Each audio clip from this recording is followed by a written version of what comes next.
بسم الله الرحمن الرحيم الحمد لله رب العالمين والصلاة والسلام على سيدنا محمد وعلى آله وصحبه الطيبين الطاهرين. اللهم لا سهل إلا ما جعلته سهلا وأنت يا حي يا قيوم تجعل الحزن إذا شئت سهلا. نويت التعلم والتعليم والتذكر والتذكير والنفع والانتفاع والإفادة والاستفادة والحث على التمسك بكتاب الله وسنة رسوله والدعاء إلى الهدى والدلالة على الخير ابتغاء وجه الله مرضاته وثوابه وقربه سبحانه وتعالى.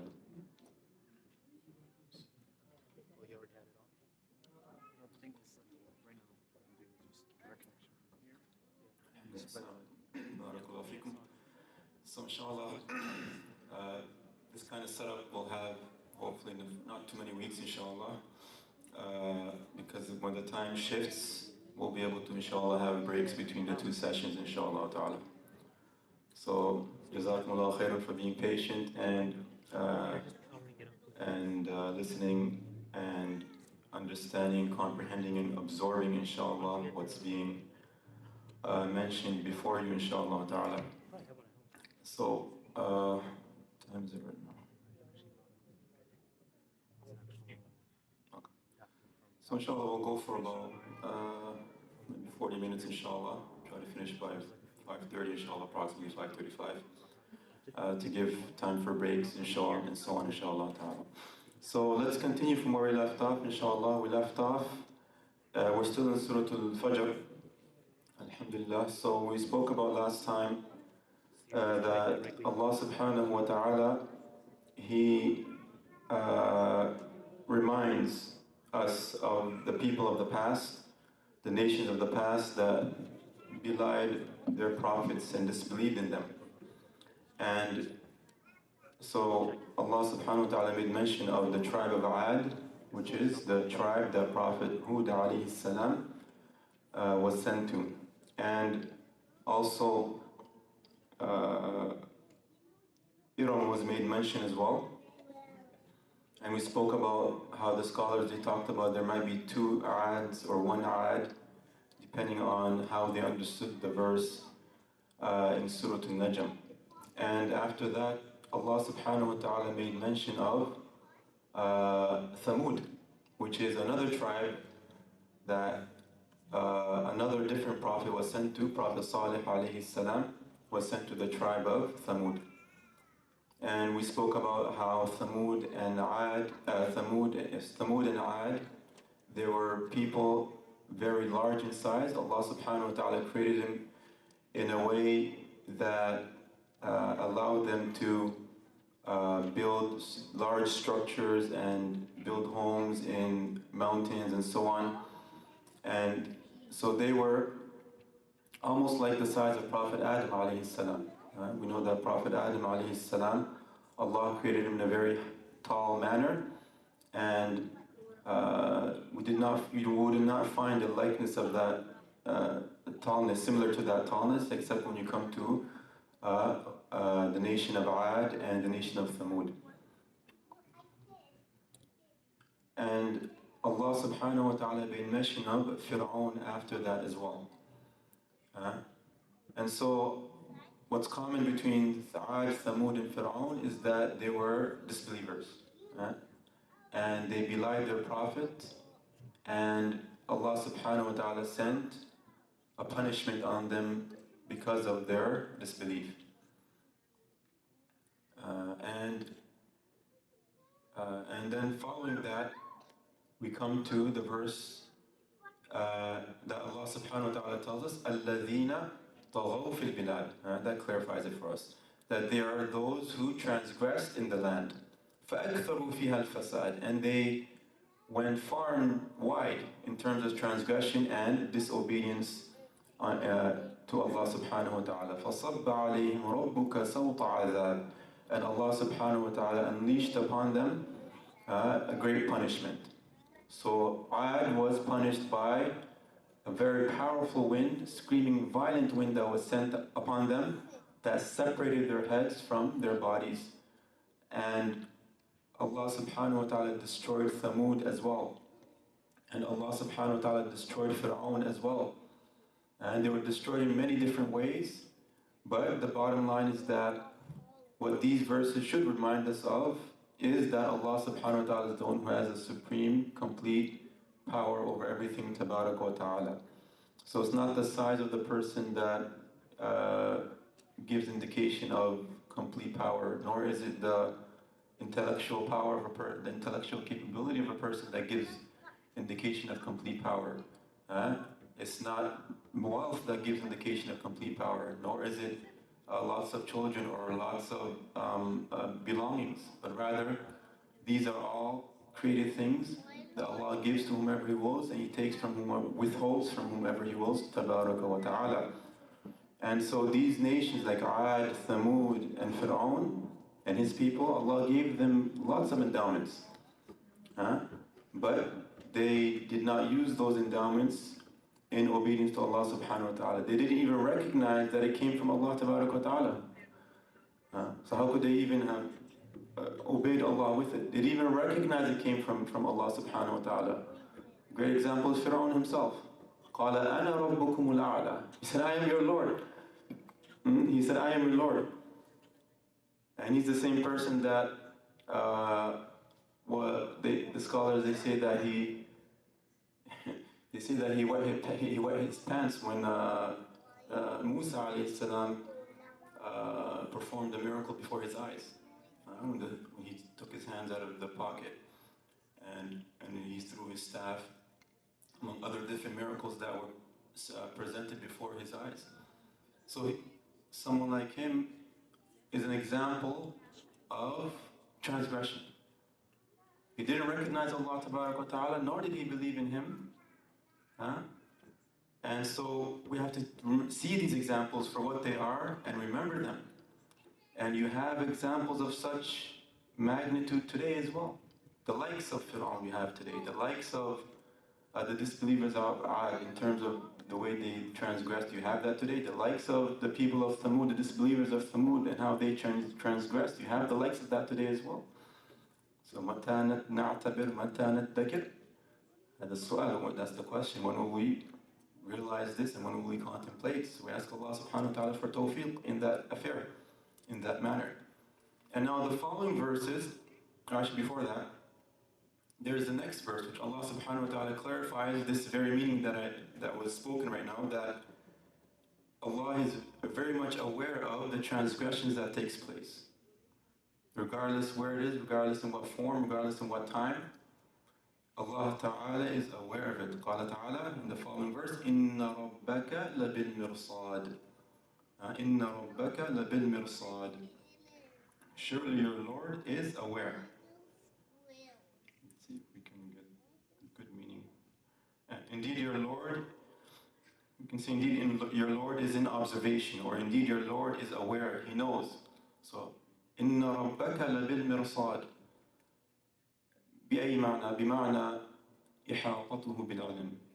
His encompassing knowledge of all things. إحاطته بالقدرة. His complete power over everything. This is what clarifies the meaning of aware. When we say that Allah is in, your Lord is in observation, or your Lord is aware, He's aware in that He knows about everything, tabarak wa ta'ala. He's aware in that He has power over everything, tabarak wa ta'ala. There's not a single grain or a single leaf. There's not a single leaf that falls, nor a single grain that exists in the universe, save that Allah subhanahu wa ta'ala knows about it. Inshallah, perhaps some of these meanings passed by us in Risalat ibn Asakir, that there's not a leaf that falls, nor is there a grain on the earth, regardless where it is, regardless how dark it is, regardless how high it is, regardless how down low it is beneath the earth, save that Allah subhanahu wa ta'ala has complete knowledge of it. Tabarak wa ta'ala. Inna rabbaka labil mirsad. And An-Nasafi clarifies the words used in this verse. وَهُوَ الْمَكَانُ الَّذِي يُرْصَدُ أَن يُتَرَقَّبُ فِيهِ الرَّصَدُ. So الرصاد بالمرصاد. Al-mirsad is from goes back to the three words, rasad. So it's indication that, in terms of language, we're talking about language here, that it's a place where a person is on guard, يترقب. Maybe to give you an example to understand this on the level of creation, for example, you know those snipers that are in high places, right? When danger is approaching, our enemies approaching, our armies are approaching, they have a view of what's in front of them. So they're on guard. They're on guard with their weapons. As soon as something comes through, take it out. They're aware. So that's creation-wise. We're talking about creations here. So you can understand when we say that إِنَّ رَبَّكَ لَبِالْمِرْصَادِ هُوَ تَبَارَكَ وَتَعَالَى لَا يَشْبِهُ مَخْلُوقَاتِهِ. He doesn't resemble any of his creations. But this meaning of being aware and knowing everything and having power over everything is of the highest of the most complete meaning of that is found in the attributes of Allah Tabarak wa Ta'ala. When we talk about knowledge, and we talk about power Tabarak wa Ta'ala. So Allah Subhanahu wa Ta'ala is aware of what we do, is aware and has complete knowledge of what we do, and has complete knowledge of what happened in the past, what's happening today, what will happen in the future. And nothing escapes him Subhanahu wa Ta'ala. So this should only instill fear in the hearts of the people, in the hearts of people. It didn't instill fear in the hearts of those that passed regarding the disbelievers of Thamud and Ma'ad and Fir'aun and his people. But we who came after them and read these verses, it should instill fear in our hearts for Allah Subhanahu wa Ta'ala. That Allah Subhanahu wa Ta'ala, if He gives us an endowment, is because of His generosity. If He withholds something from us or prevents us from something, that it's by His will Tabarak wa Ta'ala, and He's not questioned about what He does, but rather we are the ones who are questioned. And then An-Nasabi, he clarifies, he says here, وَهَذَا مَثَلٌ لِإِرْصَادِهِ لِعِبَادِ. This is a method. When we say إِنَّ رَبَّكَ لَبِالْمِرْصَادِ, it's like a proverb or like a parable, an example, right? Because our minds are limited. So Allah Subhanahu wa Ta'ala, when He wants us to understand something, He has to give us examples on the level of creation. So it's an example of His awareness, Tabarak wa Ta'ala, of with regards to His servants. And then He says, وَأَنَّهُمْ لَا يَفُوتُونَهُ, and that they do not escape Him, Tabarak wa Ta'ala. وَأَنَّهُ عَالِمٌ بِمَا يَصْدُرُ مِنْهُمْ وَحَافِظُهُ, and that He is aware of what they do, what emanates from them, the actions that they do. He's completely aware of that, Tabarak wa Ta'ala. فَيُجَازِيهِمْ عَلَيْهِ إِنْ خَيْرٌ فَخَيْرٌ وَإِنْ شَرٌ فَشَرٌ, and He compensates them, holds them to account for what they did. So if it's good, it's good, so it's in their favor. If it's bad, it's bad, and it is not in their favor and is against them in the hereafter.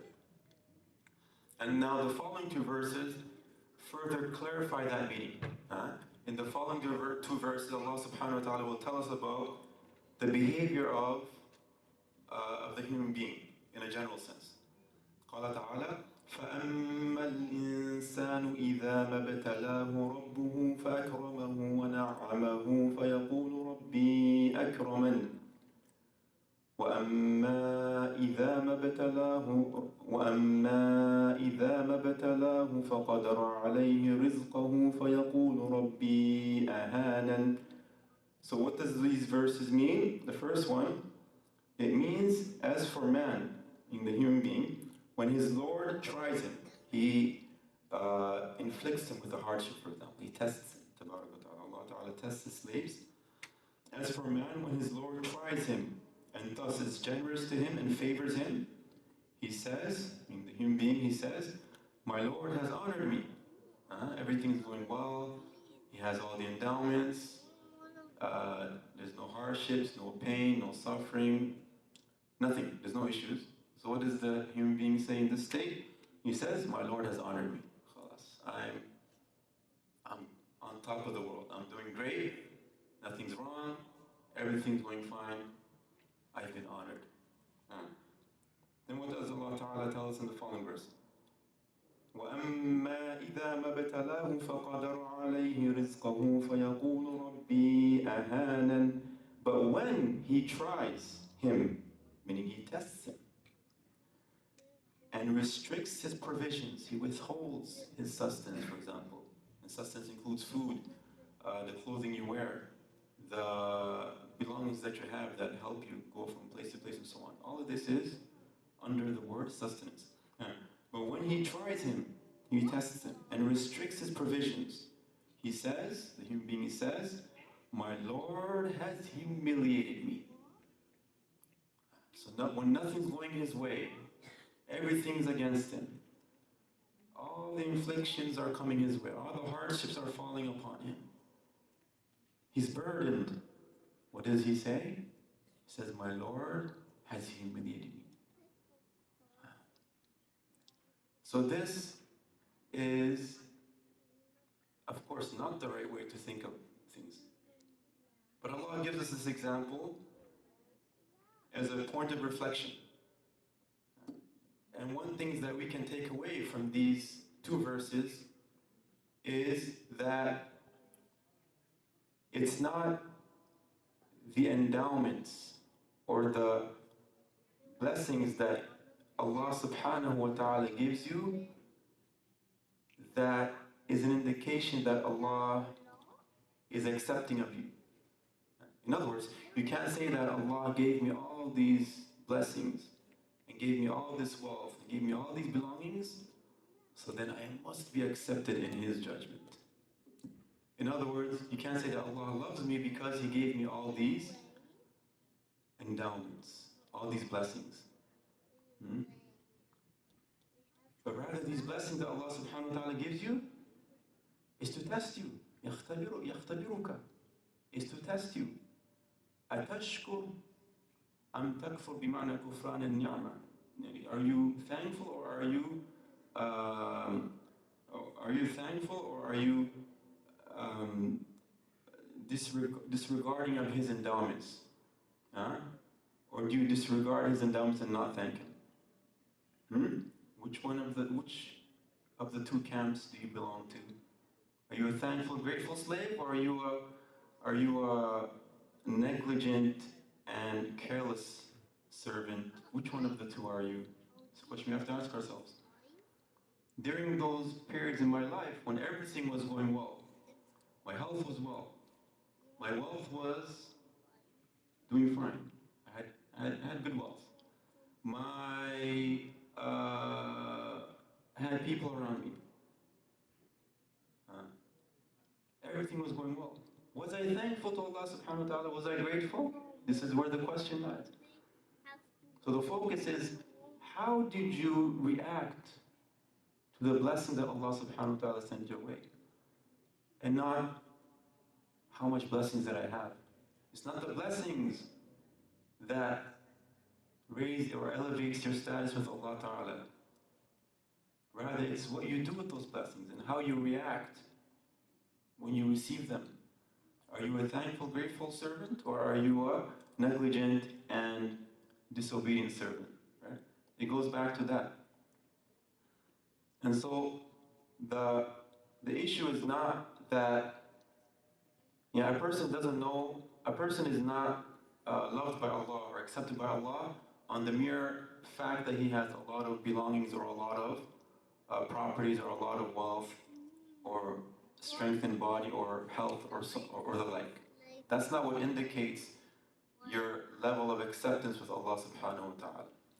Rather, it's how you react to those endowments Allah subhanahu wa ta'ala sends your way. And likewise, in the following verse, one cannot say that if a person is impoverished, if he doesn't have much wealth, he doesn't have much belongings, he's weak, he's poor, he is not that knowledgeable, and so on, then that means he's abased before Allah ta'ala. Or that, in other words, or that Allah hates him, or that Allah has humiliated him. No, that's not the measure. That's not the balance by which you measure acceptance and rejection. or being loved or being hated, or being elevated or being abased. That's not the measure. Because how many people were wealthy and well off and strong in body and intellect, but were of the greatest disbelievers that ever walked the earth, and have done the greatest transgressions you can imagine. How many? You'd find a lot of them. If you go down the road of history and read up on things that have happened in the past and that are happening today as well, many fall into that camp. And how many were impoverished, poor, destitute, not having much wealth, not strong in body, not having much people to back them up, but were of the greatest servants of Allah subhanahu wa ta'ala to ever walk the earth. You'll find many examples if you look into history. So, the measure, the balance by which you know acceptance and rejection with regards to Allah subhanahu wa ta'ala, whether Allah accepts a certain servant or rejects a certain servant, meaning that He either elevates him or humiliates him and so on, is not by materialistic gain. It's not like the more you have, and it means that Allah loves you or Allah accepts you. No, it doesn't mean that at all. But we went past the three disbelieving groups that were mentioned before this verse: Ad, Thamud, and Fir'aun. And you would see that Allah subhanahu wa ta'ala bestowed upon them lots of endowments and blessings. But they were deceived by that. And so these endowments that are sent their way is only as a test from Allah subhanahu wa ta'ala. And so we have to the best way to absorb verses in the Quran is to kind of see how it applies to you. So you have to kind of ask yourself the question: how do I react when a blessing comes my way? Or when I'm endowed with some kind of endowment, whether it be wealth or strength or property or whatnot. How do I react? This is the question. This is the question that we have to ask ourselves. Am I grateful or am I not grateful? If you're grateful, alhamdulillah. That's the way you should be. But if you're not grateful, then other measures have to be taken so that you become grateful, inshallah ta'ala. And so when you don't have some of these blessings, like an abundant amount of wealth or a lot of strength, for example, and so on, are you patient is the question.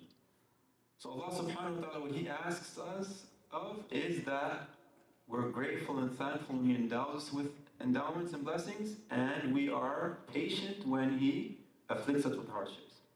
Right? So it's either you're patient or you're grateful, depending on the state of affairs that you're in.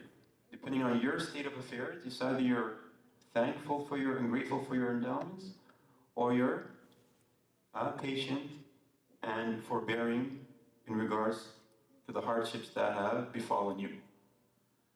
And almost at all times, you should be at either one of the two. I can say with confidence that there is not a single person here that isn't blessed. All of you are blessed. We're all blessed, alhamdulillah. And we can't even count the number of blessings Allah subhanahu wa ta'ala has blessed us with. Like, you want to start counting, I can see, I can hear, I can taste the food I eat. Alhamdulillah, I believe in Allah and His Messenger. I can read, I can write, I can walk, I can sit, I can relieve myself. I have friends, I have family. The list goes on. So we are blessed, alhamdulillah. And Allah tells us in the Quran that if you were to enumerate the endowments Allah subhanahu wa ta'ala has endowed you with, you cannot. Because beyond you, your very existence is a blessing. The fact that you exist is a blessing. If it wasn't for that, you couldn't even do any of the good deeds that you do. So Allah subhanahu wa ta'ala has blessed us. But now we have to first recognize that we're blessed, and we have to make sure that we are grateful to Him, tabarak wa ta'ala. So one of the ways of being grateful is to not use the endowments Allah subhanahu wa ta'ala has bestowed upon you in disobedience to Him. That's one of the ways. So I have these eyes that I can see with. I recognize that they're a blessing from Allah subhanahu wa ta'ala. And I recognize that if it was not for this eyesight of mine, I'd be in a lot of trouble. I'd be in a lot of trouble. Sometimes when you see a blind person, that's when you actually hits you, and you're reminded that you can see. Because we are sometimes oblivious to these blessings that we have. And it's only when we realize that there are others that don't have this blessing that we wake up and we say, subhanallah. And that's why one of the du'as that you do, if you recognize a blessing that you have that others don't have, Alhamdulillah alladhi a'afani mimma ibtuliya hadha bih wa faddalani ala kathirin mimman khalaqa tafdila. Praise be to Allah, the one who has endowed me with that endowment, and the one who has cured me from the affliction that other person is afflicted with, and has bestowed upon me endowments out of His grace and favor upon me, tabarak wa ta'ala. That's when we realize that we have these great blessings, is when we see that others don't have it.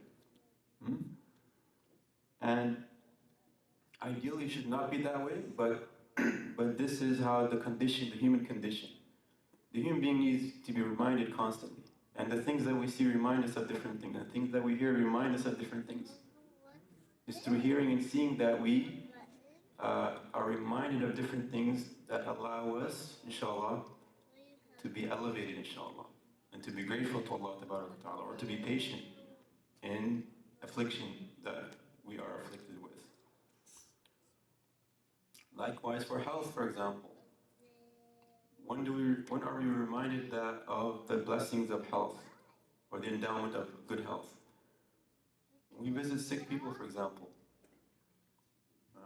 When you go visit a brother or sister in the hospital, or a loved one at home, for example, you see the hardship that they're going through, the difficulty that they're experiencing, then it hits you. You say, subhanallah, what would I do if I was in that situation? How would I handle that sickness if I had it? And so on. So that's when you're reminded, is when you see another person who is in difficulty. And so we should be in constant states of either thankfulness and gratefulness to Allah subhanahu wa ta'ala for the endowments, or in a state of patience and forbearance in times of hardships and difficulties. And also one thing that a person can do is supplicate to Allah subhanahu wa ta'ala when he is in difficulty and in hardship. And also supplicate for his Muslim brothers and sisters as well when they're in difficulty and hardships. That's one way to participate in the relief effort, if you want, to make dua for them. Right? Another way is to spend some of your wealth in assistance as well. Like, remember what happened in Turkey, for example, in Syria with the earthquakes? That's, mashallah, a very big calamity on those people there. We ask Allah subhanahu wa ta'ala to relieve them, and to give them ease, and to protect them, and to divert any hardships that would come their way after this great hardship. And we We ask Allah to divert any hardship that would come our way as well. The likes of that or even greater. We ask Allah for protection. And so we make dua for them. That's one way to participate in relief efforts. Also, dua is not specific to only in times of hardship. It's not like when I have a stomach ache or I have a headache, oh, Ya Allah, oh Allah, help me, help me. And then when I don't have a headache and everything is well, I forget about Allah Ta'ala. It shouldn't be like that. Rather, dua is made in times of ease and in times of difficulty. You make dua when you're healthy and you're strong and doing well, and you make dua if you're in difficulty and in hardship and in adversity. So dua is not specific to when you are going through tough times. And that's when usually a lot of us remember to make dua, unfortunately. We remember to make dua when everything is going wrong. But if everything's going right, you don't find us making dua, unfortunately. It shouldn't be like that. We should be making dua at all times. If everything is going well, and nothing's going wrong, everything is happening in our favor, in our way, and we're doing fine, we ask Allah for increase in that. And we thank Him, Ta'ala. But if we find ourselves in difficulty and in hardship, then we should ask Allah for relief and for alleviation and to replace that hardship with ease. In the Quran, Allah subhanahu wa ta'ala tells us, فَإِنَّ مَعَ الْعُسْرِ يُسْرًا إِنَّ مَعَ الْعُسْرِ يُسْرًا. And that's the sunnah of Allah subhanahu wa ta'ala in this universe, in the world, that you would not find a hardship except that it's followed by ease. And you can, and in your own life might be a very testament to that. That hardship is followed by ease. I mean, that ease is followed by, ease follows hardship, sorry. And in the verse Allah Ta'ala tells us, فَإِنَّ مَعَ الْعُسْرِ يُسْرًا إِنَّ مَعَ الْعُسْرِ يُسْرًا. فَإِنَّ مَعَ الْعُسْرِ يُسْرًا إِنَّ مَعَ الْعُسْرِ يُسْرًا. And the scholars talk about the grammatical positioning of the words in this two verses that indicate that the usr is one, the hardship is one, but the ease is multifold. Allah sends ease your way in many different ways and types and forms that you cannot even imagine. But the difficulty might be one difficulty that you're enduring. But the ease that comes your way to alleviate you and relieve you might be of different sorts and kinds. And so that's the way things work. That when difficulty comes your way, anticipate ease. But before ease, you're going to have to go through some difficulties. So what do? Remain patient, remain steadfast, supplicating to Allah subhanahu wa ta'ala, asking for relief, and doing what you need to do to stay steadfast in patience until that ease comes. What you don't want to do, you don't want to object to Allah subhanahu wa ta'ala or start questioning, so why is this happening to me? What have I done? And so on. These kind of questions are not necessary and in fact should not be uttered. Right? It's not the way of the righteous, nor is it the way of the prophets that they would complain in such a manner that they would object to Allah subhanahu wa ta'ala. This is not the right way to do things. Rather, you remain patient until that ease comes. And we see in the biography of the Prophet sallallahu alaihi wasallam how many difficult instances or difficult events did he undergo, sallallahu alaihi wasallam. And event after event of hardships, Allah subhanahu wa ta'ala followed it up with ease. And one of the most outstanding examples of that is the miracle of that we are, inshallah, in the month of Al-Isra wal-Mi'raj. Inshallah, we're going to commemorate that next week, inshallah ta'ala.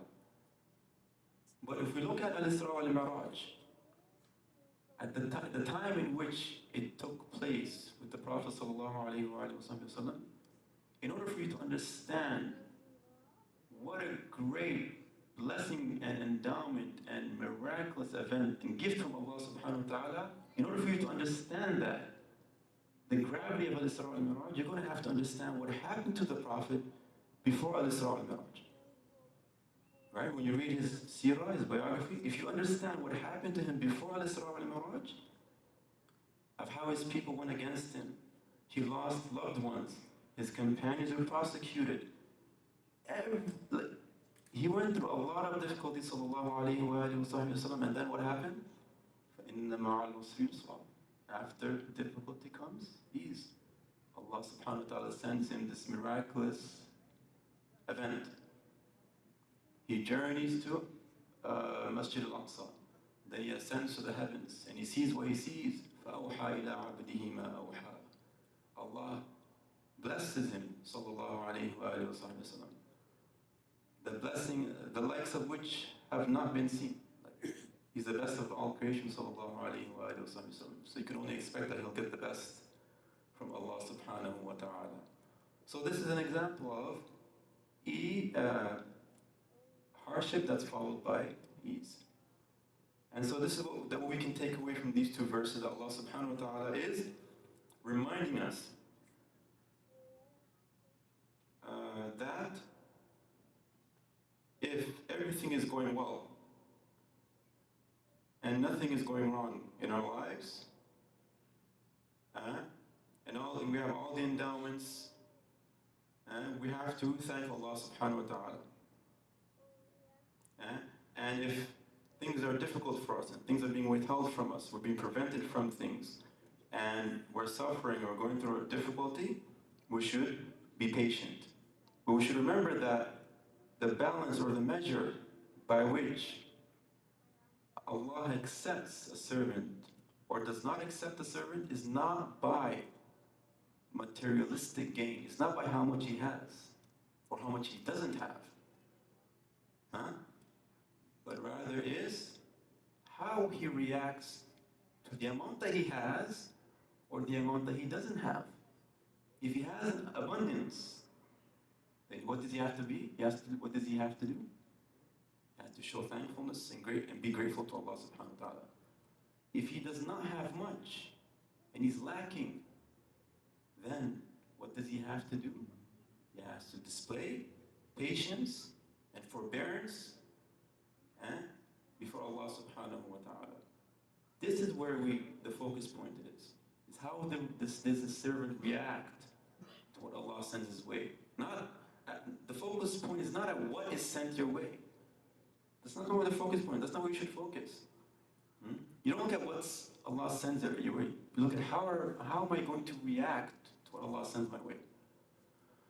And also, and this is where a lot of us might confuse things. And this is where what happens sometimes is, and this is where what I want to say is this is the point of distraction for some people too, that they place their measure on these materialistic gains. Oh, this person has that, this person has this person has that. And they forget what he has. He forgets what he has. He forgets what Allah subhanahu wa ta'ala sent his way. And then what happens because of that? Jealousy enters the heart, hatred enters the heart, arrogance enters the heart. I have more than this person. This person has this. How he doesn't deserve it. I should have it. Are you the creator? You're not the creator. Allah is the creator. He is the one who distributes endowments amongst his servants. He gives this one this much, this portion. He gives that one that portion. He withholds from this one this amount. He withholds this amount from that person. He's the one who manages this universe. Praise be to him. So when we are aware of that, we're not going to be concerned about how much cars this person has, or how much money is in the bank account of this person, or how much strength and body strength this person has, or how much intellect this person has. None of that is of any concern. What concerns me is what Allah has endowed me with. أشكر أم أكفر بمعنى كفران النعمة. يعني am I thankful or am I not thankful? Am I grateful or am I ungrateful? This is the question. This is the question we have to focus on. Right? This is where the attention should be placed. My attention shouldn't be upon what this person has, what that person doesn't have. Because in reality, no two people have the exact same things. Even twins don't have the exact same things. Even though they look very much alike, you'll see that their behaviors are different. Their reactions to things are different. This one might be an extrovert, that one might be an introvert. This one might be intelligent, this one might be not that intelligent. Even twins who are born from the same mother, you won't find them having the same thing. But when is everyone equal? When we're 6 feet under. That's it. When we're 6 feet under, we're all equal now. Why? Because we're both all buried. And that's where we should be working for. We should be working so that Allah subhanahu wa ta'ala illuminates our graves. Huh? Because ultimately that's where everyone is equal. Huh? But Allah subhanahu wa ta'ala allows us to benefit from reminders. So what's being said here is only a reminder. That if I'm reminded of something, it will help me inshallah.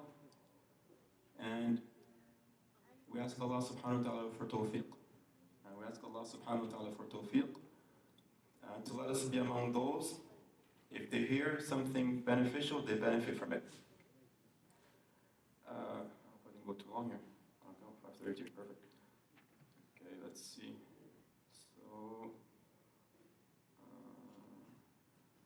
okay. Maybe we'll mention some of the tafsir to kind of elaborate what was just said. Okay, so قال تعالى فأما الإنسان إذا ما ابتلاه ربه فأكرمه ونعمه فيقول ربي أكرمن وأما إذا ما ابتلاه فقدر عليه رزقه. So the Mufassir al-Nasafi says أي ضيق عليه وجعله بمقدار بلغته. So what does this mean? It means that if Allah subhanahu wa ta'ala restricts from a person and only gives him a small allotted portion, فَيَقُولُ رَبِّي أَهَانًا. He would say, my Lord has humiliated me. Because why? He's just looking at that small portion that was given to him. That's all he's looking at. And so our insight, inshallah, should not just be at what's in front of us, quote unquote, but rather we should see far beyond that. We should see far beyond that. And then he says here, أي الواجب لمن ربه بالمرصاد أن يسعى للعاقبة ولا تهمه العاجلة وهو قد عكس. And so the one who is aware that his Lord is aware, the one who's aware that his Lord is aware, right? If you're aware and you recognize that Allah Ta'ala is aware of you, what do? You strive for the hereafter. You strive for doing that which will benefit your hereafter, and you don't restrict your focus and your understanding of things to just what's in front of you and what you see, but rather your focus is the hereafter. فإنه إذا امتحنه ربه بالنعمة والسعة ليشكر. And so if Allah subhanahu wa ta'ala tries a servant with endowments and blessings and expansion in terms of materialistic gain, what does he do? He's thankful to Allah subhanahu wa ta'ala. And قال ربي أكرمني means that فضلني بما أعطاني, that Allah favored me by which He gave me. So again, even in the terms of the favor, that a person shouldn't restrict his understanding of being favored or grace being bestowed upon him just by what comes his way. Rather, you have to ask yourself, what am I doing with what is coming my way? Am I thankful to Allah? Am I grateful to Allah? Or am I not grateful to Allah subhanahu wa ta'ala? فَيَرَى الْإِكْرَامَ فِي كَثْرَةِ الْحَظِّ مِنَ الدُّنْيَا. So the one who just restricts his understanding of being blessed to just what comes his way of materialistic gain and blessings, what would he say? What would he do? Or what would he understand from that? He'd understand from that Allah Ta'ala has blessed him. But that might not necessarily be the case. وإذا امتحنه بالفقر فقدر عليه رزقه ليصبر. And if Allah subhanahu wa ta'ala tries a servant with poverty, and so qadara here means ضيق, يعني he withholds from the servant. What does the servant do then in that case? He's patient. So you're either grateful or you're patient. One of the two.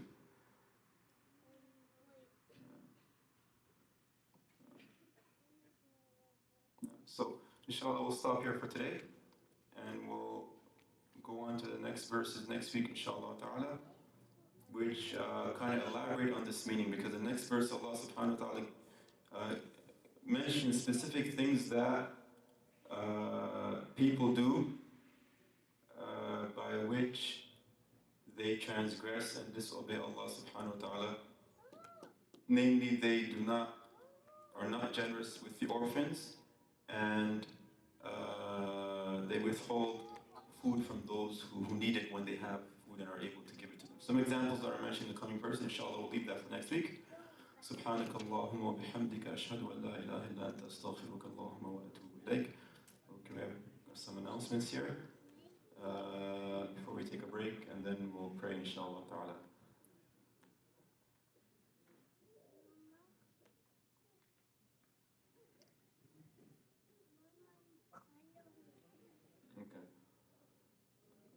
Okay, I'm not going to mention the order that you put it, but I'll mention the announcement here. So the donation, we're asking for donations for a center that was purchased in Calgary, inshallah. We mentioned that last week. So the donation is still going to Brother Zakaria, correct? Okay, so Brother Zakaria, inshallah, who's there sitting on the table there, he's collecting donations for a center that was purchased in Calgary. So inshallah, for those who have the wealth and capacity to participate in that as a sadaqah jariyah, please forward your donations to Brother Zakaria, inshallah ta'ala.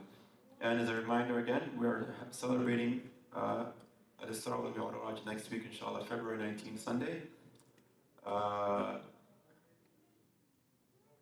No.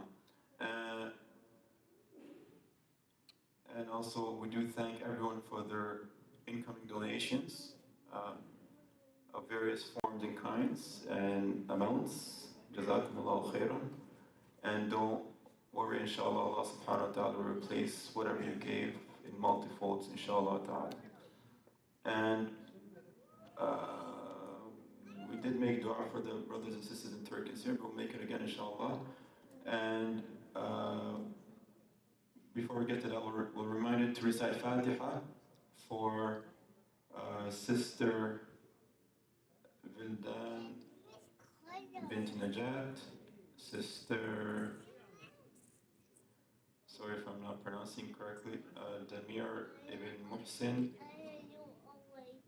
Oh, mashallah, okay. And for Brother Ismail ibn Damir, and oh, mashallah, okay. And Brother Ansar Abdul Wasir.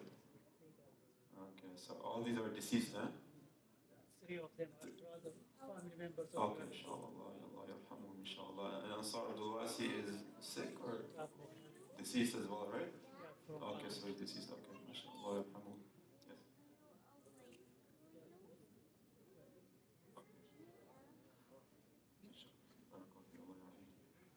Okay, and we'll add, okay, so let's recite Fatiha for that, inshallah, for those names that were mentioned, and you can include in your intention anyone else that you know, and also include intention all those that were deceased in Turkey and Syria because of the earthquake.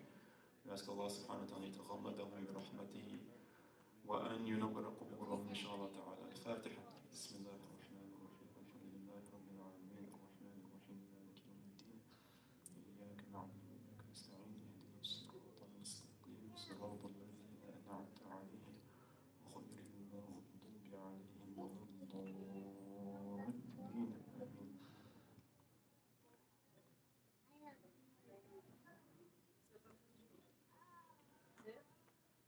And let's recite Fatiha with the intention of cure for our brother Muhammad al-Khatib, who is not feeling well, and our sister Humayra Muhammad, and our sister Amatullah Abdul Rahman, and our sister Fatima Zahra, and our sister Dubalu Ahmed, And you can include in your intentions anyone that you know that Allah subhanahu wa ta'ala cures them from their sickness and relieves them of any harm or difficulty that they're going through, inshallah. Al-Fatiha. Bismillah ar-Rahman ar-Rahim.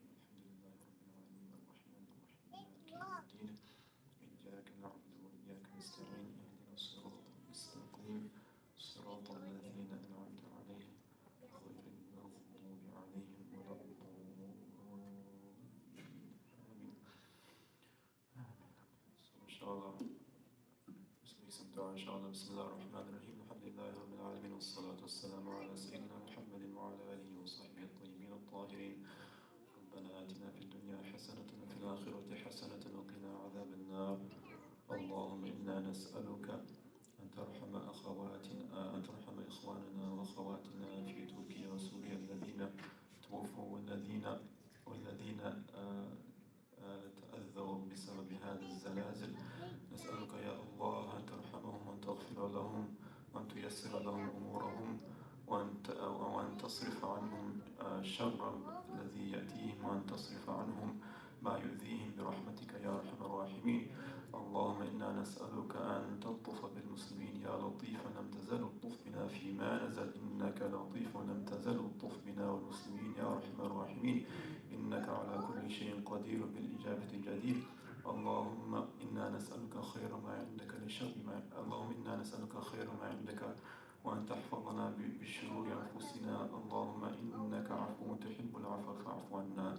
اللهم عفو عن الذين توفوا في تركيا وسوريا وفي كل بلاد المسلمين برحمتك يا أرحم الراحمين. اللهم نسألك أن تيسر أمور الذين فقدوا آباءهم وأمهاتهم وأولادهم برحمتك. اللهم يسر أمورهم. اللهم يسر أمورنا وأمور المسلمين في كل بلاد في كل مكان برحمتك يا أرحم الراحمين إنك على كل شيء قدير وبالإجابة جدير برحمتك نسألك هذا. ربنا تقبل منا إنك أنت السميع العليم وتب علينا يا مولانا إنك أنت التواب الرحيم برحمتك يا أرحم الراحمين. نسألك ما سألناك بسر سورة الفاتحة.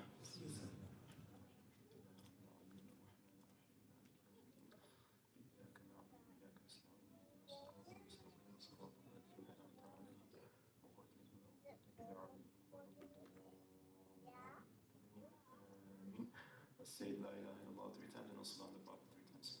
La ilaha illallah, La ilaha illallah, La ilaha illallah. Allahumma salli ala Sayyidina Muhammad wa ala alihi wa sahbihi wa sallim. Allahumma salli ala Sayyidina Muhammad wa ala alihi wa sahbihi wa sallim. Allahumma salli ala Sayyidina Muhammad وعلى آله وصحبه وسلم. رب اغفر لي وللمؤمنين والمؤمنات. رب اغفر لي وللمؤمنين والمؤمنات. رب اغفر لي وللمؤمنين والمؤمنات. وجزا اللهم عنا سيدنا محمد خيرا. بارك الله فيكم for joining me today. Inshallah we hope to see you next week inshallah. Assalamu alaikum.